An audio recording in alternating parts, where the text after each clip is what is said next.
सांसारिक सुखों में रहते हुए मोक्ष प्राप्ति का एक सफल साधन, गुरु सियात सिद्ध योग।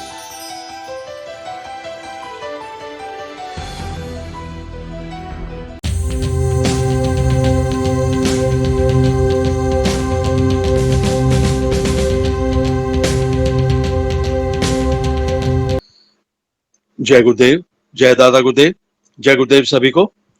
पूज्य गुरुदेव की दिव्यलेखनी में से जिस लेख को आज हम पढ़ेंगे उसका शीर्षक है आध्यात्मिक ज्ञान प्राप्ति का समय भी युवावस्था। गुरुदेव लिखते हैं, मनुष्य जीवन में क्रमिक विकास के अनुसार ही कार्य करने के नियम निर्धारित किए गए हैं। शारीरिक और बौद्धिक विकास को ध्यान में रखते हुए संपूर्ण जीवन को 4 भागों में बांटा है: ब्रह्मचर्य, गृहस्थ, वानप्रस्थ और संन्यास। प्रथम 25 वर्षों में विद्या अध्ययन अर्थात भौतिक और आध्यात्मिक ज्ञान की प्राप्ति ब्रह्मचर्य धर्म का पालन करते हुए करने का विधान निश्चित किया हुआ है। विद्यार्थी जीवन के आखिरी 2-3 वर्षों में वैदिक दर्शन और योग दर्शन की शिक्षा संपूर्ण ढंग से दी जाती थी ताकि वह अगले तीनों आश्रमों में पूर्ण रूप से अर्थात शरीर, मन और बुद्धि से स्वस्थ रहते हुए सार्थक जीवन जी सके। दूसरे 25 वर्ष गृहस्थ धर्म का पालन करने के लिए निश्चित किए हुए थे। तीसरे 25 वर्ष वानप्रस्थ धर्म के लिए निश्चित थे। इसमें मनुष्य गृहस्थ में रहते हुए भी ब्रह्मचर्य व्रत का पालन करता था और अपने संपूर्ण अर्जित ज्ञान की शिक्षा अपनी संतानों को देकर उनका पथ प्रदर्शन करता था।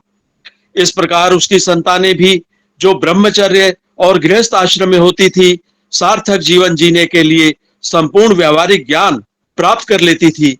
इसके बाद वह घर का संपूर्ण त्याग करके पूर्ण रूप से सन्यासी का जीवन बिताने जंगलों में चला जाता था। उपर्युक्त व्यवस्था त्रेता और द्वापर में रही होगी, जब मनुष्य की क्षमता और संसार का वातावरण पूर्ण रूप से ठीक था। उन युगों में तामसिक वृत्तियों की प्रधानता नहीं थी, अतः मनुष्य का चरित्र बहुत उज्जवल था। परंतु जब से कलयुग का प्रहर प्रारंभ हुआ है, तामसिक वृत्तियों ने सभी धर्मों को छिन्न भिन्न कर दिया है। मनुष्य पूर्ण रूप से स्वेच्छाचारी हो गया है।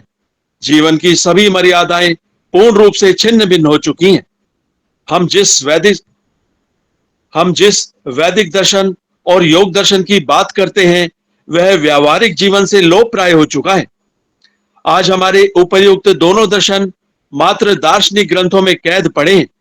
जब तक इस ज्ञान को कैद से मुक्त करके मनुष्य शरीर रूपी प्रयोगशाला में प्रमाणित नहीं किया जाएगा, सार्थक जीवन बिताना असंभव है।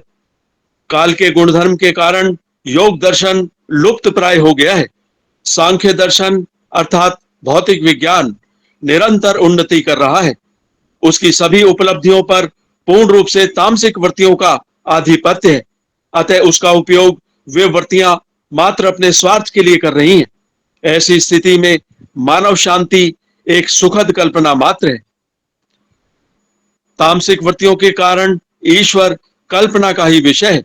जीवन की सच्चाई लुप्त हो चुकी है। एक सर्वमान्य सिद्धांत बन गया है कि अध्यात्म ज्ञान प्राप्ति का समय मात्र वृद्धावस्था ही है। कैसी भ्रांति फैला दी है, मानो अध्यात्म ज्ञान व्यवहारिक जीवन में एक अड़चन है। अगर वह ईश्वर व्यवहारिक जीवन में सार्थक नहीं था तो बुढ़ापे में वह क्या कर देगा। बुढ़ापे में सभी अंग प्रत्यंग शिथिल पड़ जाते हैं, अनेक प्रकार की बीमारियां घेर लेती हैं। उन्हीं कष्टों की तरफ ध्यान रहेगा, ईश्वर याद ही नहीं आएगा। अतः सभी प्रकार के ज्ञान प्राप्त करने का समय किशोरावस्था ही है। अध्यात्म विज्ञान मनुष्य को पूर्ण सार्थक जीवन जीने के योग्य बनाता है। हमारे धर्म में घुसी हुई भ्रांति के कारण ही धर्म का पतन हुआ है। मेरे पास प्रथम बार कुछ पॉलिटेक्निक कॉलेज के और मेडिकल कॉलेज के छात्र आए। उन्होंने पूछा, अध्यात्म विज्ञान कैसा विज्ञान है और मनुष्य जीवन में इसकी क्या सार्थकता है। मैंने कहा, जहां आपका भौतिक विज्ञान खत्म होता है, अध्यात्म विज्ञान वहां से शुरू होता है। आपका विज्ञान एक टेस्ट ट्यूब में कैद है, हमारे विज्ञान की टेस्ट ट्यूब पूरा ब्रह्मांड है। उन्हें मेरी बात बहुत ही बुरी लगी। उन्होंने ताने के रूप में कहा, हमारे वैज्ञानिक तो चंद्रमा पर पहुंच गए और आप लोग पहुंच गए रसातल में, और आप अध्यात्म विज्ञान रूपी काल्पनिक ज्ञान को बड़ा बताते हो। मैंने कहा, बेटा, आपकी बात ठीक है, परंतु जहां सच्चाई है वहां तो वैसा ही है जैसा मैंने कहा। इससे वे और उत्तेजित हो गए और मेरी तरफ हाथ से इशारा करते हुए कहा, आप ही सच्चाई बताने निकले हैं क्या? दूसरे बड़े बड़े मठाधीश क्या कर रहे हैं? मैं अच्छी तरह जानता था कि मुझे यही बातें सुनने को मिलेंगी। मैंने कहा, देखो बेटा, जैसा चाहो प्रमाण पत्र दे जाना, मैं सहर्ष स्वीकार कर लूंगा, परंतु प्रमाण पत्र देने से पहले मेरी बात तो सुनो। तो वे कुछ शांत हुए और सुनने समझने के लिए तैयार हो गए। मैंने कुंडलिनी महाविज्ञान, योग दर्शन और शक्तिपात की बात समझाकर इस संबंध की पुस्तकें उन्हें दे दी। वे पुस्तकें अपने हॉस्टल में ले गए। कई साथियों ने उन्हें पढ़ा। जय गुरुदेव। आज बस यहीं तक। इस दिव्य लेख का शेष भाग हम कल पढ़ेंगे। जय गुरुदेव। जय दादा गुरुदेव। जय गुरुदेव सभी को। जय गुरुदेव। सभी गुरु भाई बहनों को जय गुरुदेव। जैसा कि विनोद जी भाई साहब ने आज गुरुदेव की दिव्य लेखनी का वाचन किया, जिसका शीर्षक है आध्यात्मिक ज्ञान प्राप्ति का समय भी युवा अवस्था। तो गुरुदेव हमेशा कहते थे कि युवा अवस्था ही वो समय है जिस समय ये योगाभ्यास जो है प्रारंभ अगर किया जाए समय पर, तो जीवन पर्यंत जो है साधना का फल जो है साधक को मिलता है। ये अभ्यास का उचित समय, सार्थक समय यही है। और गुरुदेव कहते थे दो भारी भूलें हमारे दर्शन में हुई। एक तो कि राम का नाम बुढ़ापे में लेंगे, और एक परलोक के लालच में ये लोग बिगाड़ लिया। परलोक के लालच में ये लोग बिगाड़ने का मतलब है कि ग्रस्त जीवन के दायित्वों का निर्वहन न करके अत्यधिक आध्यात्मिक परिवेश में जाने का प्रयास करना, आध्यात्मिक सिद्धांतों को अनुचित रूप से जीवन में उतारने का प्रयास करना, ग्रस्त जीवन के दायित्वों का निर्वहन न करना।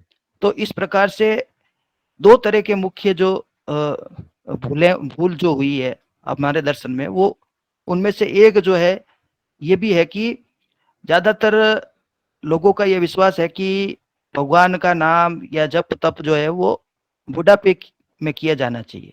लेकिन वास्तविक रूप से हम ये महसूस करते हैं कि गुरुदेव के शिष्य ज्यादातर युवा हैं। आप सब यहाँ हैं जिसमें से ज्यादातर मेरे हिसाब से बहुत जल्दी गुरुदेव से जुड़ गए।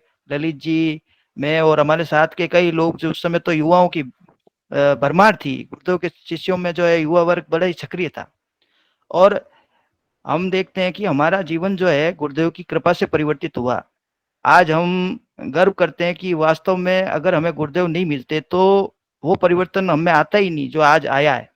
तो गुरुदेव की कृपा से सब संभव है, लेकिन जो भूलें हुई है या जो पथ प्रदर्शन, मार्गदर्शन जो मिलना चाहिए वो सही रूप में मिला नहीं, जिसके कारण जो है मनुष्य का पतन हुआ, हमारी संस्कृति का भी पतन हो गया। और ये पतन हमारा अकेले का नहीं, संपूर्ण विश्व में सभी धर्मों का हुआ। तो गुरुदेव ने जो 4 आश्रम की बात बताई है, जिसमें कि सबसे पहला जो मनुष्य जीवन को 4 भागों में बांटा गया, जैसे 25 वर्ष की आयु तक ब्रह्मचर्य का पालन, फिर 25 जो है वो ग्रस्त जीवन के हैं, और फिर वो नेक्स्ट उससे आगे के 25 वर्ष जो है 50 से लेकर 75 वर्ष की आयु तक के, वो है वानप्रस्थ, और फिर उससे आगे का समय संन्यास का। तो धीरे धीरे जो है मनुष्य को विरक्ति की ओर भेजने का एक मार्ग, एक गृहस्थ आश्रम और ब्रह्मचर्य, वानप्रस्थ, और एक के बाद एक दूसरे आश्रम में प्रवेश की जो बात हमारे दर्शन में कही गई है। तो ये सारा जो सार्थक एक सिस्टम हमारे धर्म में बनाया हुआ था, वो सारा अब छिन्न भिन्न हो चुका है। आज के काल के प्रभाव के कारण जो है ब्रह्मचर्य का तो कहीं नाम ही नहीं है। ब्रह्मचर्य तो जो है वो एक काल्पनिक विषय बन गया है। लेकिन वास्तव में यह है कि जो हमारे दर्शन में जो नींव, जो रामकृष्ण परमहंस ने कहा कि आराधना की नींव ब्रह्मचर्य से रखी जाती है, और गुरुदेव ने कहा कि व्यक्तिगत रूप से कहा कि ब्रह्मचर्य में बहुत शक्ति होती है। और यहाँ जो गुरुदेव ने बताया कि गृहस्थ में रहते हुए भी ब्रह्मचर्य का पालन किया जाता था। तो ये इस तरह के जो सिद्धांत हमारे दर्शन के थे वो आज कई देखने को छिन्न भिन्न हो चुके हैं। आज के समय में जो जैसा गुरुदेव कह रहे हैं कि मनुष्य जो है वो स्वेच्छाधारी हो गया, मर्यादाहीनता आ गई, और ये व्यक्ति का दोष नहीं है, ये युग की जो है विशेषता है। ये आज का वातावरण या जो व्यवस्था है वो सारी व्यवस्था जो है तामसिक वृत्तियों के अधीन कार्य कर रही है। तामसिक वृत्तियां जिसे हम कह सकते हैं कि श्री अरविंद ने भी इसके बारे में कहा कि काम, क्रोध, लोभ और मोह, ये चार जो नरक के द्वार है, ये जो है मूलाधार की प्रकृति जो होती है, मूलाधार जो चेतना का केंद्र है, उसमें जो है साधक आम व्यक्ति जो है उस चेतना के द्वारा कार्य करता है। कोई भी कार्य करता है तो उसमें पहले अपना लोभ, अपना लालच, अपना मोह, अपना काम वो पहले देखता है। तो अन्य कोई ऐसा नहीं है कि तामसिक शक्तियां बाहर से आपको अटैक करती है। अटैक करने का मतलब ये नहीं है कि आपकी आराधना में आके कोई एक राक्षस या दानव उपस्थित हो जाएगा और आपको कहेगा कि नहीं आप ये आराधना मत कीजिए, ऐसा नहीं है। श्री अरविंद ने बताया कि ये मानव की जो प्रकृति है, जो तामसिक प्रकृति, मतलब जो हमारे अंदर ही अवगुण के रूप में विराजमान है, दोषों के रूप में विराजमान है, ये शक्तियां दोषों के रूप में ही हमें जो है नीचे की ओर खींचती है। और आराधना जब साधक करता है तो उसकी कुंडलिनी शक्ति जागृत होके जब ऊर्ध्वगमन करती है तो ये गतिरोध के रूप में उसे रोकने का प्रयास करती है। और आज के समय में जो है वैश्विक स्तर पे, सामाजिक स्तर पे और व्यक्तिगत स्तर पे जो वातावरण है उसमें इसका बहुत ज्यादा प्रभाव है। प्रभाव होने के कारण आराधना जो है, दूसरी तरह की आराधनाएं सक्षम नहीं है कि आदमी का उत्थान कर सके। लेकिन जो गुरुदेव की आराधना है जिसमें कि आप निरंतर नाम जप और ध्यान करते हैं तो सहज रूप से जो है धीरे धीरे धीरे धीरे आप इनके चुंगल से बाहर आ जाते हैं। और जैसा गुरुदेव ने उदाहरण से समझाया कि सांख्य दर्शन और योग दर्शन, दूसरे शब्दों में वेदांत और योग, जो गुरुदेव कहते थे कि सनातन धर्म का मतलब है वेदांत प्लस योग। पूर्ण दर्शन जो है वो वेदांत और योग दोनों को मिला के पूर्ण दर्शन है। लेकिन जो सांख्य दर्शन है, जो लिटरेचर, जो थ्योरी है, थ्योरिटिकल पार्ट है, वो तो बहुत ही ज्यादा उन्नति कर रहा है क्योंकि वो एक व्यवसाय का विषय बन चुका है। हर जो है धर्माचार्य वो माइक लेके और बस उनके माध्यम उस ज्ञान को बेचने का प्रयास हो रहा है। लेकिन जो योग है, जो वास्तविक प्रैक्टिकल थ्योरी है, जिससे प्रैक्टिकल होता है, हमारे शरीर के अंदर उस चेतना का अनुभव होता है, वो जो दर्शन है वो लोप हो गया और वो गुरुदेव के द्वारा प्रतिस्थापित किया गया। तो योग और दर्शन, सांख्य दर्शन, ये दोनों मिलके ही पूर्ण दर्शन बनता है। लेकिन एक पक्ष जो है आज तक कार्य कर रहा था और दूसरे पक्ष की जो कमी थी उसकी पूर्ति गुरुदेव ने कर दी। और अब जो है वास्तविक परिवर्तन मानवता में आ रहा है और संपूर्ण विश्व में को परिवर्तित करने की क्षमता इस दर्शन में, गुरुदेव के दर्शन में है। फिर गुरुदेव ने जो बात बताई कि पॉलिटेक्निक कॉलेज के जो लड़के आए वो साइंस के स्टूडेंट थे और उन्होंने गुरुदेव का मखौल बनाया, दर्शन का प्रयास किया कि गुरुदेव को जो है खरी खोटी सुनाई जाए, लेकिन उल्टा हो गया। और वो आए और वो गुरुदेव की दर्शन की जब जानकारी ली और फिर जब ध्यान किया उन्होंने तो उनको योगी क्रिया होने लगी। फिर गुरुदेव ने पूछा कि आप ये मेरे कमरे में क्या फुटबॉल खेल रहे हैं? फुटबॉल का मैदान है क्या? तो इस तरह से गुरुदेव ने हर चुनौती को स्वीकार किया और ये सिद्ध करके बताया कि ये दर्शन अपना आप में पूर्ण है। और अगर कोई व्यक्ति स्वीकार नहीं करता है तो ये उसकी हठ धर्मिता हो सकती है या उसका ज्ञान हो सकता है, अहंकार हो सकता है, लेकिन इस दर्शन में कोई कमी नहीं है। तो आज के लिए बस इतना ही। जय गुरुदेव। सभी गुरु भाई बहनों को जय गुरुदेव। जो कुछ भी हमने पढ़ा वो गुरुदेव के चरणों में समर्पित। जय गुरुदेव। हाँ विनोद आप जी, भाई बोलिए। साहब बोलिए। जय गुरुदेव। गुरु भाई, लल्लू जी या नरेश जी, आपको आप तो पर्सनली भी जानते हो कि उनको, जो गुरुदेव के पास जो है पॉलिटेक्निक के छात्र आए थे, तो थोड़ा सा आप जरा उस अनुभव के बारे में, उन बातों के बारे में बताइए। जय गुरुदेव। ऐसा है कि वो जो आए थे वो बड़े प्रारंभ की अवस्था की बात है, जब गुरुदेव जोधपुर में नए नए आए थे 90s के आसपास। तब जो है उस समय गुरुदेव का आश्रम यहाँ चौपासनी के पास था और उस समय वो लोग आए थे। और इस तरह से तो कई लोग आए, उसके बाद कई और भी लोग ऐसे आए जो गुरुदेव को ये चुनौती दे रहे थे कि ऐसा संभव नहीं है। लेकिन गुरुदेव धीरे धीरे जब सब लोग आए और ध्यान करने लगे तो उनके अंदर परिवर्तन अनुभव हुआ उनको। और वो अकेले नहीं थे, ऐसे और भी कई लोग गुरुदेव के सामने आए और उन्होंने जो है गुरुदेव का विरोध भी किया। तो गुरुदेव ने जो है प्रत्यक्ष को, कहते हैं ना, प्रत्यक्ष को प्रमाण की आवश्यकता नहीं है, तो फिर वो सब सरेंडर कर गए। इवन जो है गुरुदेव के जो है भारत सरकार ने जो है आईबी और रॉ के अधिकारियों को भी गुरुदेव के पीछे लगाया था।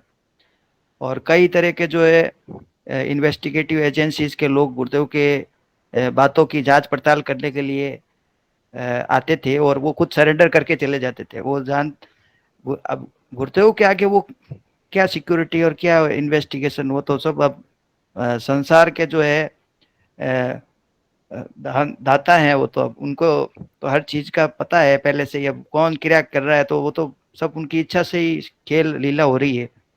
ज्यादा कुछ तो अब क्या बोले इनके बारे में। जो स्वाभाविक है कि जो आज का व्यक्ति है वो संदेह तो करता ही है। और गुरुदेव जो जिस तरह की बातें करते हैं कि सभी रोग, असाध्य रोग ठीक होते हैं, नशे छूटते हैं, तो हजम जो विज्ञान वर्ग के लोगों को मुश्किल से हजम होता है।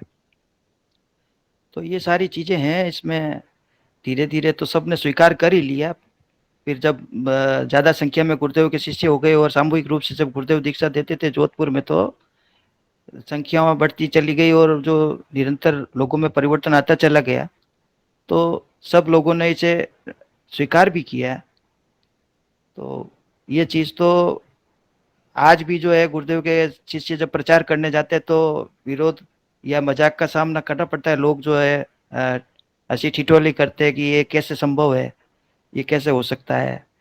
तो ये तो जो आराधना करेगा उससे को पता चलेगा ना कि ये दर्शन है क्या। तो गुरुदेव ने उनके ऊपर कोई चमत्कार नहीं किया। गुरुदेव ने उनको पहले पुस्तक दी पढ़ने के लिए।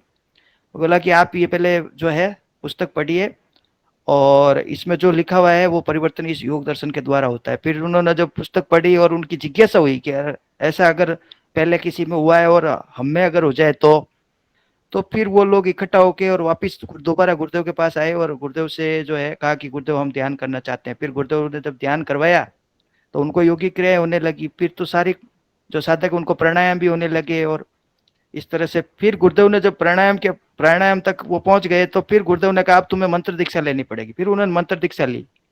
और मंत्र गुरुदेव ने कहा कि मंत्र दीक्षा के बिना जो है समाधि अवस्था प्राप्त नहीं की जा सकती।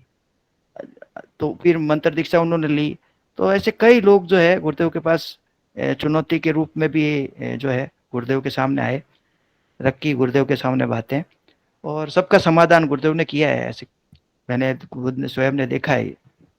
जय गुरुदेव। और कोई साधक?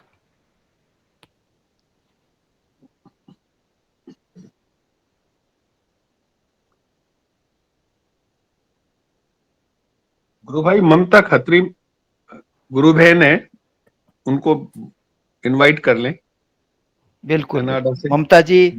ममता जी मैं सोच रहा था कि ममता जी को बुलाया जाए। काफी दिन हो गए, सुना नहीं और बोलते भी नहीं है कभी। नहीं ममता नहीं, दीदी। जय गुरुदेव। जय गुरुदेव सभी भाई बहनों को, जय गुरुदेव, जय दादा गुरुदेव। हेलो, आवाज आ रही है? हाँ हाँ बिल्कुल आ रही है दीदी। हाँ जी, हाँ जी। नहीं, मैं सुनती हूँ। एक्चुअली थोड़ा सा ये टाइमिंग का आगे पीछे हो जाता है तो फिर मैं रिकॉर्डिंग सुन लेती हूँ और ज्वाइन करती हूँ। फिर वो क्या, वो छोटा पोता है ना, तो वो फिर थोड़ा सा मोबाइल छीनता है तो फिर मुझे ऑफ करना पड़ता है उसके लिए।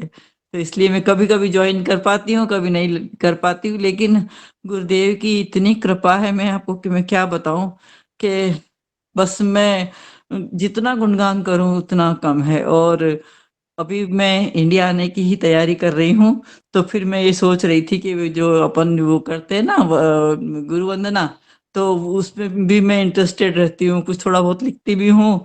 तो मैं सोची थी अब इंडिया जाके तो मैं प्रॉपर तरीके से पूरा अटेंड भी करूंगी और गुरु वंदना में भी थोड़ा सा अपना शेयर करूंगी ऐसा मैं सोच रही थी। तो बस ये कृपा इतनी है गुरुदेव की, दोनों टाइम ध्यान करना और नाम जप करना, ये सब मेरा निरंतर चल रहा है। और अभी रिसेंट में आपको मैं बताऊं, मेरा एक बहुत ही मतलब आश्चर्यजनक अनुभव ये हुआ कि मेरे थोड़ा सा हाथ में बहुत दर्द सा हो रहा था, कुछ वो वही पैकिंग वगैरह भी चल रही है, तो अटैची उठा के मैंने जब रखी तो कुछ नस वगैरह खिंच गई। तो मैंने कहा अरे गुरुदेव, ये क्या हो गया, अब तो मेरे जाने का टाइम आ रहा है और ये मेरे पता नहीं क्या हो गया है। तो बस मैं गुरुदेव अब आप ही संभालो इसको। और वो उससे मैं कुछ ग्लास भी नहीं उठा पा रही थी, मतलब ये कंडीशन हो गई मेरी। तो बहुत दर्द था।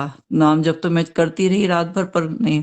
फिर दूसरे दिन जब मैं मेडिटेशन करने लगी सुबह, तो अपने आप ही वही योगिक क्रियाएं शुरू हो गई, हाथ ऊपर नीचे पीछे मुट्ठियां भींचना खोलना ये सब। और उसके बाद मैं ये देख रही थी कि दर्द मेरा था कहाँ। बिल्कुल एकदम गायब हो गया, जिसके लिए मैं तड़प रही थी। मैं सोची थी मैं क्रीम लगाऊं या पेन किलर लूं, मतलब इतना आंखों में आंसू से आ गए थे मेरे, इतना हालत मेरी खराब थी।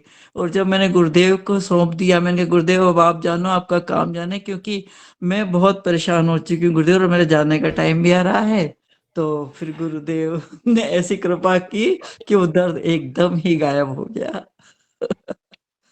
और होता क्या है कि रात को ना 3 बजे नींद खुल जाती थी मेरी, फिर सुबह 6 बजे आती थी, तो फिर वो लेट उठती थी, तो सारा डिस्टरबेंस हो जाता था मेरा। फिर मैंने गुरुदेव से यही प्रार्थना की, गुरुदेव मेरी 3 बजे नींद मत खुलवाया करो, आप तो मेरी 6, साढ़े 6, 7 तक खुलवा दिया करो। और वास्तव में वही हो रहा है कि मैं आज भी उठी तो देखा तो वही पौने 6 हो रहे थे। मैंने कहा वाह गुरुदेव, आपकी तो बहुत ही कृपा है। तो मैंने अपने सिरहाने जो टेबल है वहीं पे गुरुदेव की फोटो लगा रखी है। मेरा पोता आता है सबसे पहले, 2 साल का है वो अभी पोता मेरा, छोटा सा है। आते ही मत्था टेकता है, कहता है दादी भगवान जी भगवान जी। मैं कहा हाँ बेटा भाई भगवान जी, भगवान जी को जय करो। वो जय करता है, मत्था टेकता है। उसकी मैंने वीडियो भी बनाई है छोटी सी। वो इतना खुश होता है वो, दादी दादी भगवान जी है ये। मैं कहा हाँ बेटा ये भगवान जी है। तो ऐसी कृपा बरस रही है गुरुदेव की कि हर छोटी छोटी सी समस्या का भी समाधान कर देते हैं।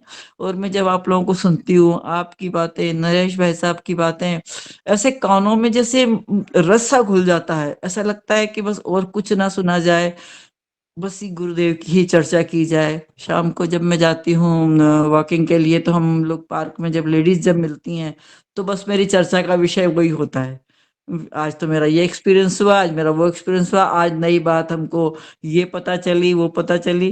तो सब बड़े खुश होकर सुनते हैं, पर वही है कि किसी को गुरुदेव की कृपा बरसती है, किसके ऊपर नहीं बरसती। तो करते हैं लोग, कुछ नहीं भी करते, पर मैं प्रेशर नहीं डालती कि ठीक है मैंने बता दिया है। वो पंपलेट वगैरह भी सबको बांट दी, मैं 2-4 तो रख के ले ही जाती हूँ अपने पॉकेट में। और सबको बांटती हूँ, कार्ड भी बांटती हूँ और वो पंपलेट भी बांटती हूँ। अब तो मेरे पास 1-2 ही बचे हैं खाली। तो बस अब मैं इंडिया आऊंगी तो वहां आके मैं प्रॉपर तरीके से थोड़ा सा रेगुलर हो पाऊंगी। तो बस यही कहना था मुझे कि गुरुदेव की कृपा जैसे मुझ पर बरस रही है ऐसे सब पर बरसे। पर एक ही बस मैं प्रार्थना, जो गुरुदेव मेरी नहीं सुन रहे हैं शायद, कि मेरे परिवार को भी साधक बना लीजिए गुरुदेव। हे गुरुदेव मेरे परिवार को साधक बना लीजिए। परिवार पर कृपा तो वो बहुत कर रहे हैं, हर छोटी छोटी चीज का समाधान भी कर देते हैं, रक्षा भी करते हैं हर छोटी छोटी सी चीजों से।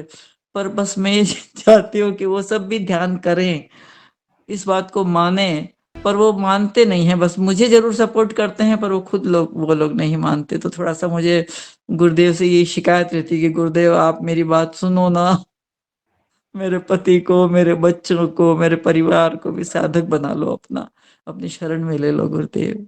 जय गुरुदेव। कहने को तो बहुत कुछ है, लेकिन सही है। सभी को मौका मिलना चाहिए, समय सीमा होती है। तो जय गुरुदेव। जय गुरुदेव। और कोई साधक अपनी बात रखना चाहे? समय कम है, नहीं तो फिर गुरु भाई पीके सिंह। गुरु भाई पन्ना लाल आईडी से कोई नए गुरु भाई जुड़े हैं शायद, अगर उनको पन्ना लाल हाँ आईडी से। हाँ हाँ पाठ वचन वाला नहीं। हाँ, और कोई बोलना चाहता है? पन्नालाल जी बोलना चाहे तो। जय गुरुदेव सर। जय गुरुदेव। हाँ सर, नया नहीं हूँ मैं तो, 1-1.5 महीने से जुड़ रखा हूँ इसमें। हाँ हाँ, आप तो एक बार बोले थे। हाँ, कैसे है अब तबीयत कैसे है आपकी? हाँ सर, हाँ वो नेगेटिविटी बिल्कुल ही जैसे खत्म ही हो गई है।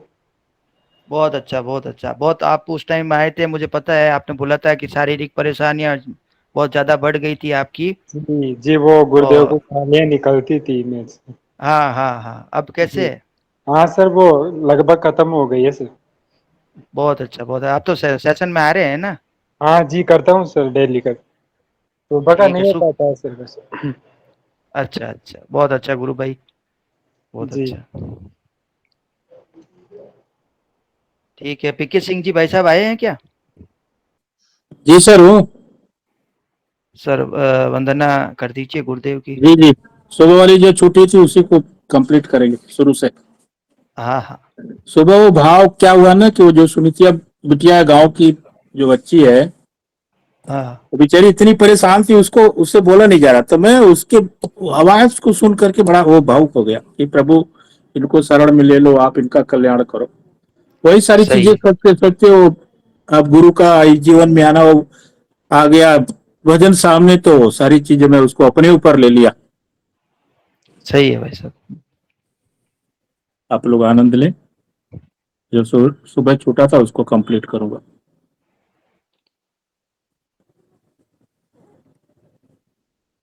तेरी शरण में आया तो पाया अटल खजाना, तेरे नाम की खुमारी दुनिया कहे दीवाना, तेरे नाम की खुमारी दुनिया कहे दीवाना, वरदान इतना दे दो भगवान मेरे मालिक, वरदान इतना दे दो भगवान मेरे मालिक, चरणों में आपके हो इस भक्त का ठिकाना, चरणों में आपके हो इस भक्त का ठिकाना,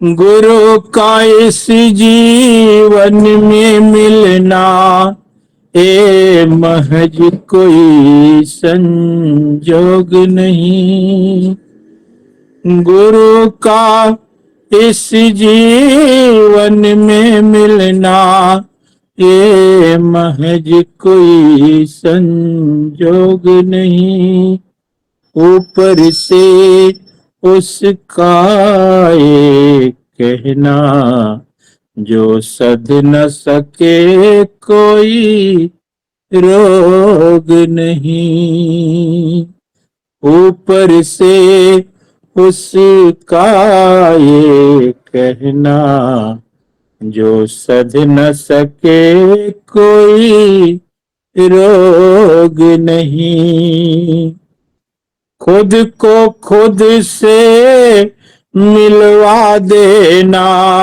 अपने भीतर है रूह छुपी, खुद से खुद को मिलवा देना अपने भीतर है रूह छुपी, इतना अनुभव गर कर न सके, इतना अनुभव गर कर न सके इस जीवन का उपयोग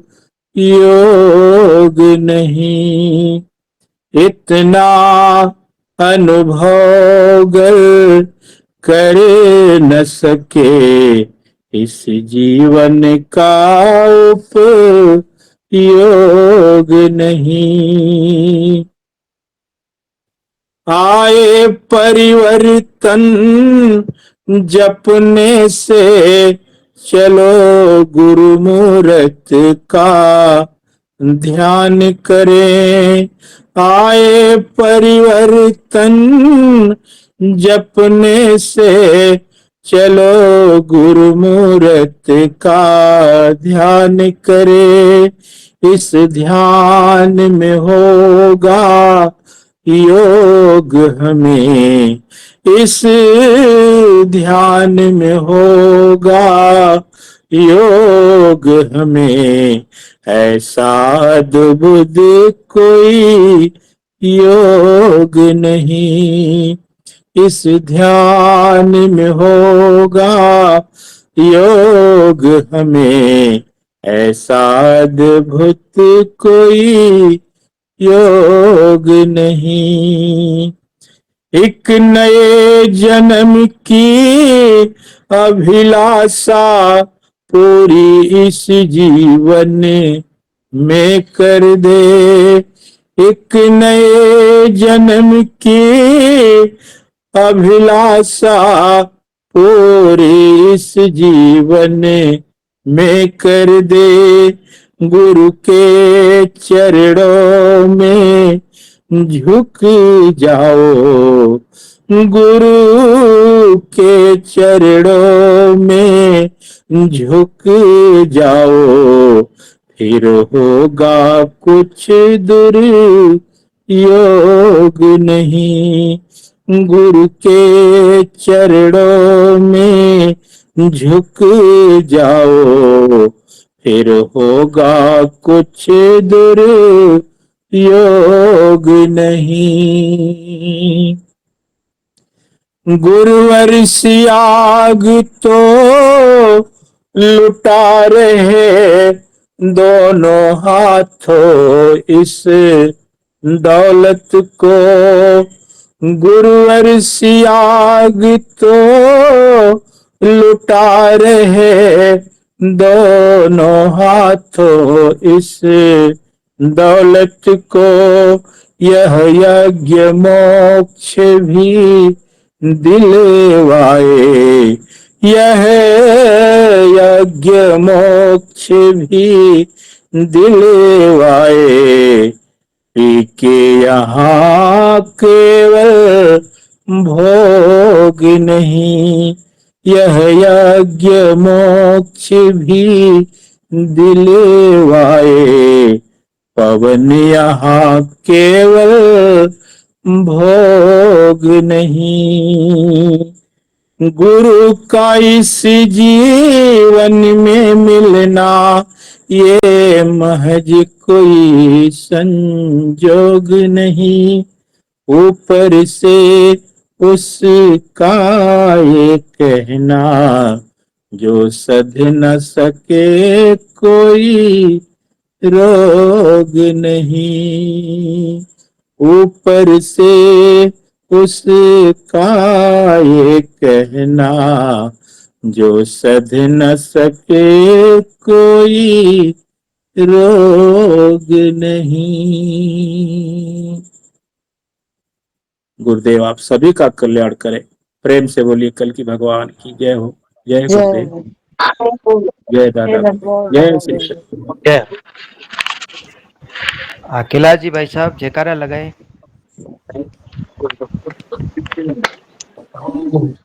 जय श्री गुरुदेव। गुरुदेव की दिव्य चेतना सभी में सिद्ध हो, जगत व्यापी हो, जगत के कल्याण के लिए हो। बोलो दसम अवतार कल की भगवान की शिव अवतारी बाबा गंगाई नाथ जी की राधा स्वरूपा गुरु माँ जी की नारी शक्ति की देश के जोधपुर धाम की पलाना धाम की जामसर धाम की भूमि काजलवास धाम की भारत माता की सनातन धर्म वंदे मातरम। मातरम।